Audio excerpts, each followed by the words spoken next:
Dear students, hello and welcome. Today we are going to discuss the process and organization of Vedic education. The objectives of this lecture will be to get an idea about the Vedic education system in general, get familiar with the different methods of teaching and the organizational system of Vedic education in India. To understand the impact of Vedic education on the modern system of Indian education with special reference to methods of teaching and the organizational setup.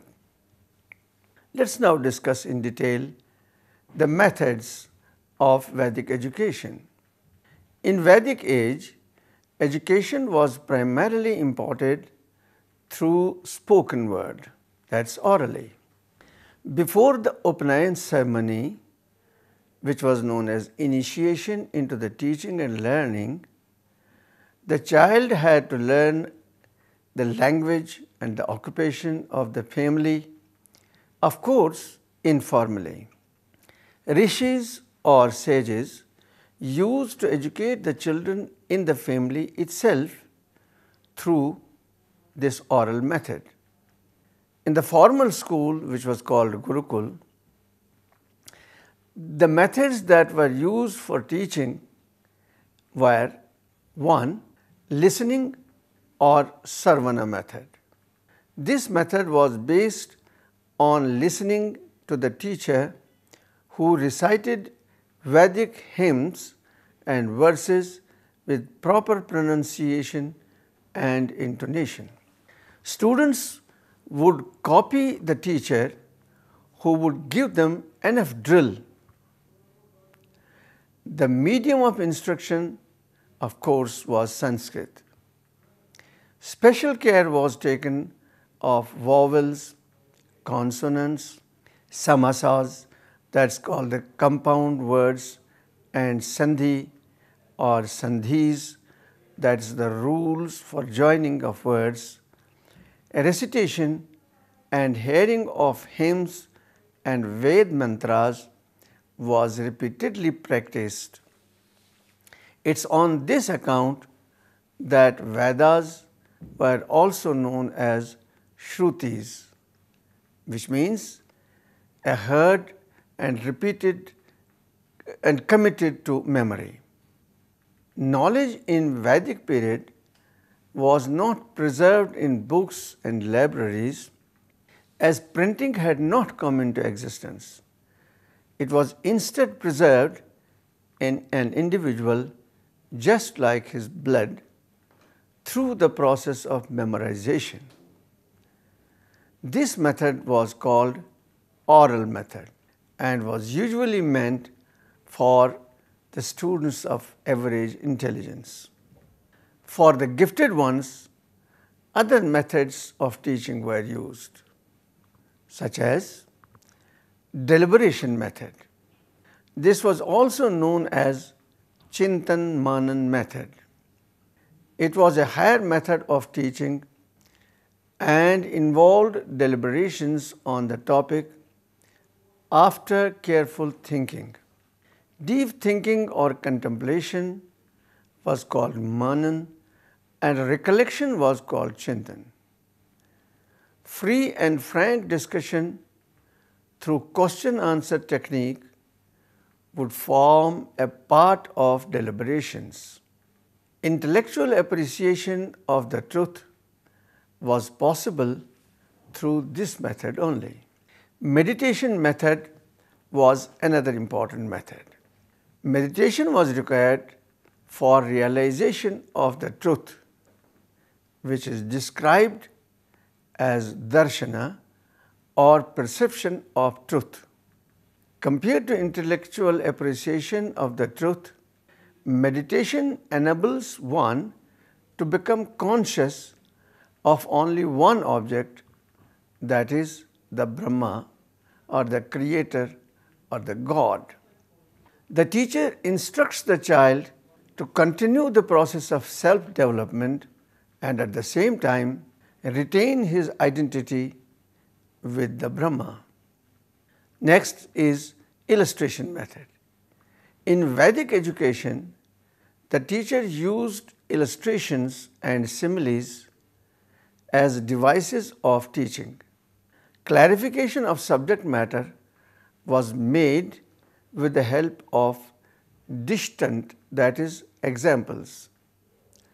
It's believed that the modern maxims of teaching, like simple to complex, known to unknown, concrete to abstract, and empirical to rational, were followed by the teachers of Vedic period also. Next method is project method.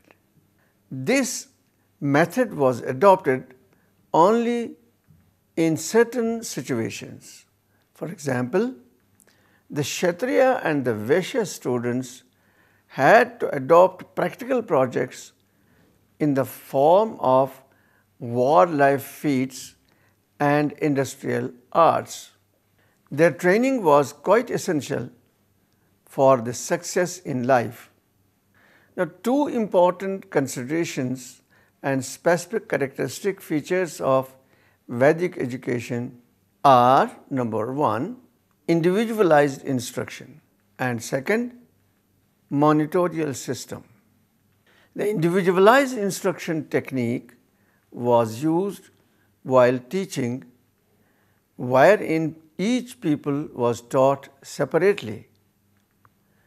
This technique is considered to be psychologically sound even today. Unlike the classroom system of modern age, every student received individual attention from the teacher in Vedic period. Though there was no scope for competitiveness among the students, but still we find that some students would excel and could compete with others, which was possible due to individual attention. The monitorial system, which was invented for the first time in Vedic period, had its roots in the availability of competent and efficient senior students who would take care of the junior ones and could replace their teacher in his absence.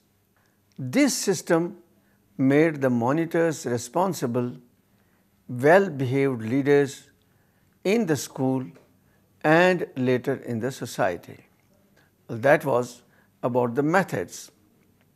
Now, the second part is the organization and administration of Vedic education. Let's now take up organization.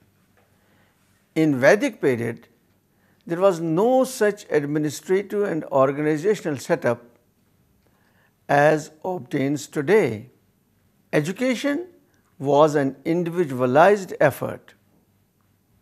It was restricted to Brahmins only, though later it was extended to the other two castes, Kshatriyas and Vaishyas. In all cases, it started from home, where sages would teach the child the language of the family and the ancestral occupation.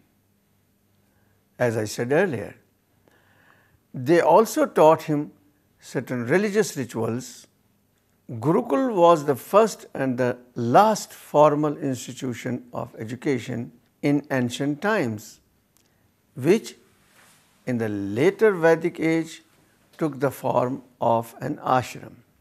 After the child learned the language and the occupation and traditions of the family informally, he was initiated into formal education and was sent to the Gurukul, which is the house of Guru. Gurukul was the summum bonum insofar as the institutional and organizational structure is concerned. The other two similar types of institutions were Rishikuls and Acharyakuls, which functioned without any direction and guidance from the society. Organizers, managers, and administrators of the present type were totally non-existent. Formal education started with the Upnayan ceremony, which was the initiating ceremony. It was not compulsory in the beginning for receiving formal education in the Gurukul, but later, in the post-Vedic period, it became compulsory.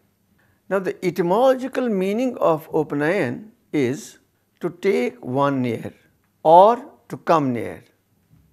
In the context of education, this word meant that the student should come near or should be brought near the teacher for receiving education. In the post-Vedic period, this ceremony became so important that it was usually regarded as the second birth of an individual. Thus, Brahmins began to be called Dvij, that is, the twice born or born again. The two births signified the physical birth and the spiritual birth. On the occasion of Upnayan ceremony, the Guru or the preceptor used to give to the boy his mantra or the advice, and his spiritual life began from this point. This means that from this day and time, his education started, which ultimately led to his spiritual development in the due course of time. On this occasion, only the parents of the child would be present and none else. So, no administrator, no organizer, no supervisor, and the like. The parents would give some gifts or some money to the teacher at this time, which was called samidha. The preceptor or the teacher, by making a pious resolve before a sacrificial fire in presence of the parents, established with the people a material as well as spiritual contact. Henceforth, it was the responsibility of the Guru to provide a living place, that's called the habitat, food, clothing, etc. to the student. The student became a part of his family and thus would be fed, nursed, and protected by the teacher in all respects. In return, the child would do everything at the command of the teacher. There was no uniform rule for the duration of education, but it's certain that education would normally start from the age of 8 to 12 years and would continue up to the age of 36 years.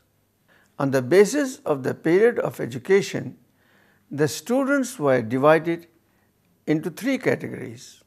1. Those obtaining education up to the age of 24 years, they were called Vasu.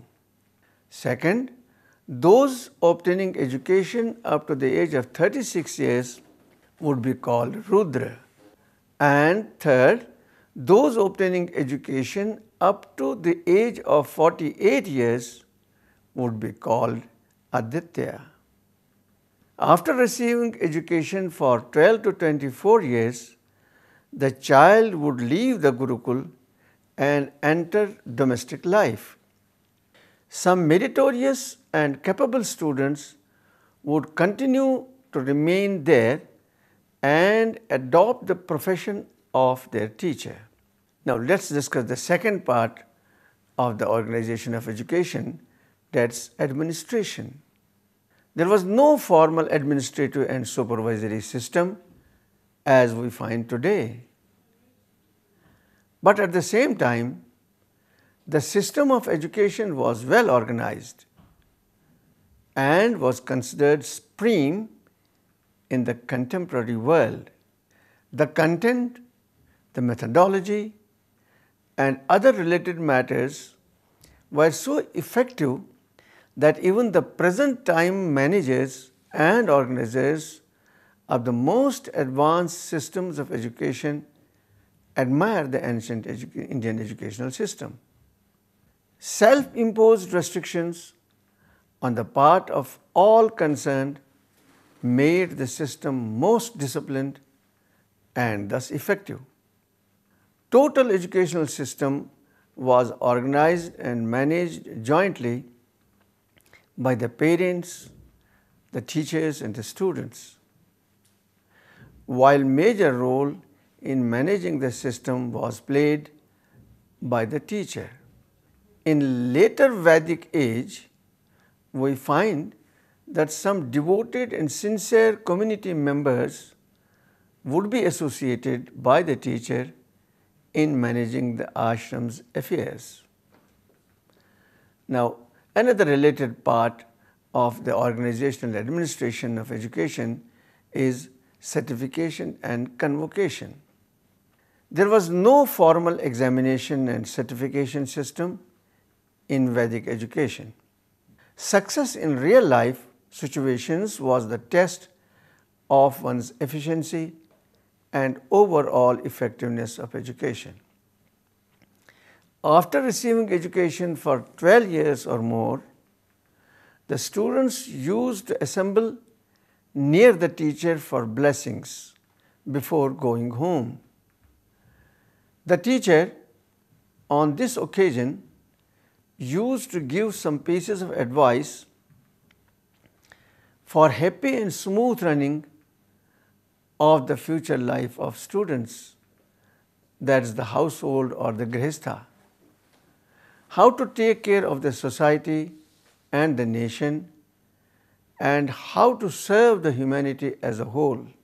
This was done by the teacher in a ceremony which was known as Samavartan Samaroha, that's like the modern convocation. The life and education of children would be quite economical, as the living and dietary habits would be simple and non-luxurious. A rearing of milch animals, growing of food crops and vegetables around the ashram would serve as a supplementary economic resource.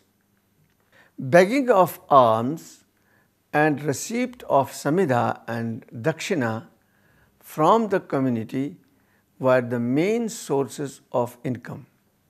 The system was therefore devoid of budgeting and allocation of funds from any government of the type of present times. With this, we come to the end of today's lecture. I hope you have enjoyed it. Thank you for watching this lecture.